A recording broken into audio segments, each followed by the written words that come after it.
For the children by the children with the children कस्तो राम्रो भनेर यो स्टार्ट गरेको रहेछ के त्यो स्टेप अप। यहाँ यति धेरै खेल्ने ठाउँहरू छ। हङकङ जस्तो व्यस्त सहरमा आफ्नो नानीहरूलाई समय दिन कति गाह्रो छ क्या, तर त्यो पनि दिनै पर्यो नि त, दिनै पर्छ होइन।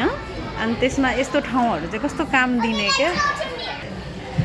यो ठाउँमा मेम्बरसिपको लागि पैसा पनि तिर्नु पर्दैन, यो सर्च गर्नु अनि एकचोटि सबैले मेम्बर हुनु क्या।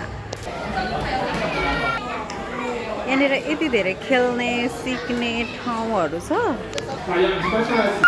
यहाँनिर बालुवा खेल्ने ठाउँहरू छ, यहाँनिर चढ्ने झर्ने, यहाँनिर ब्लग्सहरू बनाउने।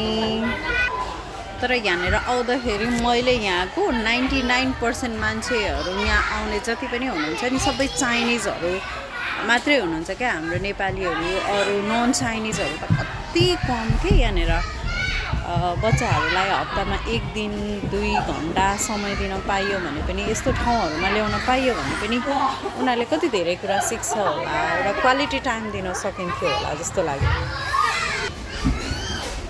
यसमा लाइब्रेरी पनि छ। अझ यो पर्दादेखि भित्र चाहिँ सानो सानो बच्चा न्युबोर्न बेबीहरू हुन्छ नि भर्खरको, उनीहरूलाई विभिन्न ट्रेनिङहरू केहरू दिने।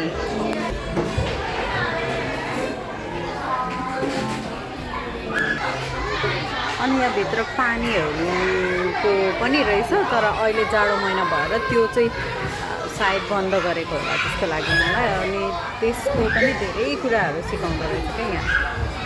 यसमा आउँदा पैसा तिर्नु पर्दैन, मात्रै मेम्बरसिप कसरी पाउने त्यो चाहिँ आफै सर्च गर्नु पऱ्यो।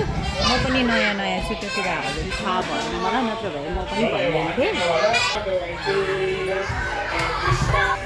तर यहाँ बच्चाहरू मात्रै 9 वर्षसम्मको है, 9 वर्ष क्रस गरेपछि चाहिँ यहाँको मेम्बर हुन नपाउने रहेछ।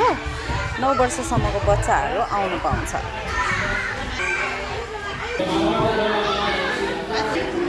सानो मजा भयो